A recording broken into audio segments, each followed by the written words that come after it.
Hello students, तो हम आपके एक नए टॉपिक जो कि आपका 101% क्वेश्चन आता ही है एग्जाम में अलंकार से। तो अलंकार के प्रकार होते हैं बहुत सारे, लेकिन कुछ इंपॉर्टेंट अलंकार हैं जैसे अनुप्रास है, यमक है, मानवीकरण है, उपमा, रूपक, उत्प्रेक्षा, ऐसे ये अलंकार हैं। इनमें से एक ना एक अलंकार आपका पूछा जाएगा। तो आपको पता है मैं एक एक करके एक एक एग्जाम्पल दे रहा हूं और आपको उसकी डेफिनेशन सहित समझा रहा हूं। आपको बिल्कुल अच्छे से समझना है। जैसे अनुप्रास अलंकार को हम समझ लेते हैं सबसे पहले स्टूडेंट। तो अनुप्रास अलंकार क्या होता है? अनु मतलब होता है पास पास, अनु मतलब होता है बार बार, और प्रास मतलब होता है पास। तो एक ही वर्ण, इसकी परिभाषा ये लिखिए। आपको हेडिंग डालनी है ब्लैक पेन से, अच्छी सुंदर हैंड राइटिंग में। मैं चूंकि लिख के नहीं बता पा रहा क्योंकि अपने पास समय बहुत कम है। तो परिभाषा लिखनी है, एक ही वर्ण की दो या दो से अधिक बार आवृत्ति होती है। जिस काव्य में एक ही वर्ण की दो या दो से अधिक बार आवृत्ति होती है वहां पर अनुप्रास अलंकार होता है। इतनी परिभाषा आपको लिख देनी है। उदाहरण लिखना है, रघुपति, राघव, राजा राम। यहाँ पर रा वर्ण की आवृत्ति हुई है। देखो, रघु में रा आया, राघव में रा आया, राजा राम में रा आया। तो रघुपति, राघव, राजा राम में अनुप्रास अलंकार है स्टूडेंट। ठीक है। अब यमक अलंकार क्या होता है? तो इसकी परिभाषा है, जहां एक ही शब्द बार बार आए किंतु उसका अर्थ अलग अलग हो वहां यमक अलंकार होता है। आपको ऐसा लिख देना। उदाहरण है, काली घटा का घमंड घटा। यहां देखो, घटा और घटा दो बार आया है। तो यहां काली घटा मतलब एक घटा का बादल है और एक घटा का घट जाना है। ठीक है स्टूडेंट, तो आपको अच्छे से समझ लेना, बिल्कुल भी कंफ्यूज नहीं होना है। देख लेते हैं मानवीकरण अलंकार क्या होता है। मोस्ट इंपोर्टेंट है ये क्लास 10th के लिए। ठीक है, समझ लेते हैं। जब मानवीकरण मतलब जब किसी निर्जीव चीज को सजीव के रूप में दिखाया जाए, ऐसा लिख सकते हैं। जड़ पदार्थ का मतलब है निर्जीव। जब जड़ पदार्थों और प्रकृति के अंग जैसे नदी, पर्वत, पेड़, लताएं, झरने, हवा, पत्थर, पक्षी आदि पर मानवीय क्रियाओं का आरोप लगाया जाता है, अर्थात मनुष्य जैसा कार्य व्यवहार करता हुआ दिखाया जाता है, तब वहां मानवीकरण अलंकार होता है। जैसे हर्षाया ताल लाया पानी परात भर के। ठीक है, मतलब यहाँ ताल की बात हो रही है, तालाब की बात हो रही है, वो पानी भर के लाया है। ऐसा तो होता है क्या? तो ऐसा नहीं होता।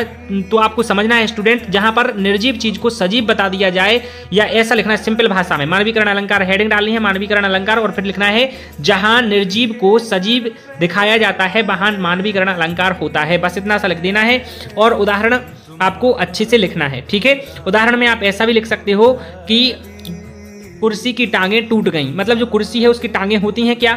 ठीक है, टांगे का अर्थ होता है जो सजीव चीजों की टांगें होती हैं, लेकिन यहाँ कुर्सी की टांगें, कुर्सी को जीव के रूप में बताया गया है। उपमा मतलब होता है तुलना। उपमा अलंकार क्या होता है? हेडिंग डालनी है, जहां एक वस्तु अथवा प्राणी की तुलना उसी के सदृश्य के कारण प्रसिद्ध वस्तु या प्राणी से की जाती है। मतलब जहां किसी वस्तु की तुलना दूसरी वस्तु से की जाती है वहां उपमा अलंकार होता है। जैसे उदाहरण है, सीता का मुख चंद्रमा के समान है।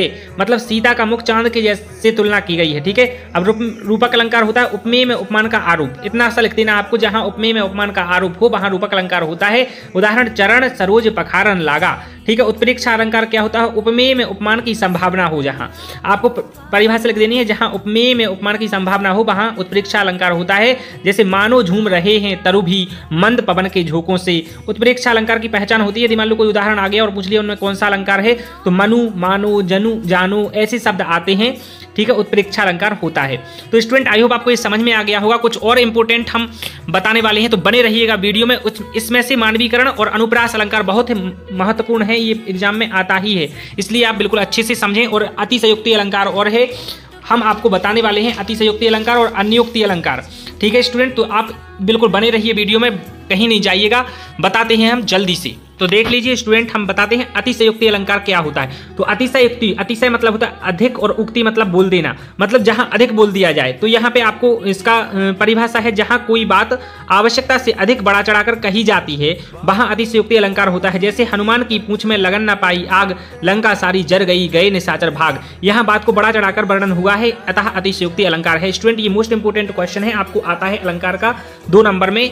ठीक है, तो आपके बिल्कुल 2 नंबर पक्के हो जाएंगे, और 3 नंबर में आएगा तो 3 नंबर हो जाएंगे। ठीक है, तो अन्योक्ति अलंकार क्या है? अन्योक्ति, अन्य मतलब उक्ति, मतलब जहां किसी वस्तु को दूसरी की रूप में बताया जा रहा हो। यहाँ पे देखो, जहां अप्रस्तुत कथन के द्वारा, मतलब जो प्रस्तुत नहीं है, जो उपस्थित नहीं है, प्रस्तुत का अर्थ बोध कराया जाए वहां अन्योक्ति। अन्योक्ति मतलब दूसरे की बात कही जा रही हो जो है नहीं वहां पे। ठीक है, तो जहां अप्रस्तुत कथन के द्वारा प्रस्तुत अर्थ का बोध कराया जाए, बोध मतलब बताया जाए, ज्ञान कराया जाए, वहां अन्योक्ति अलंकार होता है। जैसे माली आवत देखकर कलियन करी पुकार, और फूले फूले चुन लिए काल हमारी बार। तो यहाँ पर बात तो अप्रस्तुत माला, काल या फूलों की कही गई है, परंतु बोध है कि वृद्ध और प्रौढ़ जनों का कराया गया है। मतलब यहाँ फूलों को उदाहरण में लेकर के उन का बताया गया है कि कल हमें भी चला जाना है, जो आया है सो जाएगा। ठीक है, इस टाइप से आपको समझना है।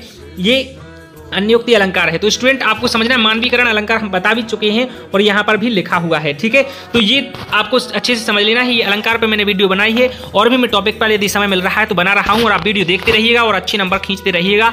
लिखिएगा जरूर सुंदर हैंड राइटिंग में। Best of luck everyone. जय हिंद, वंदे मातरम।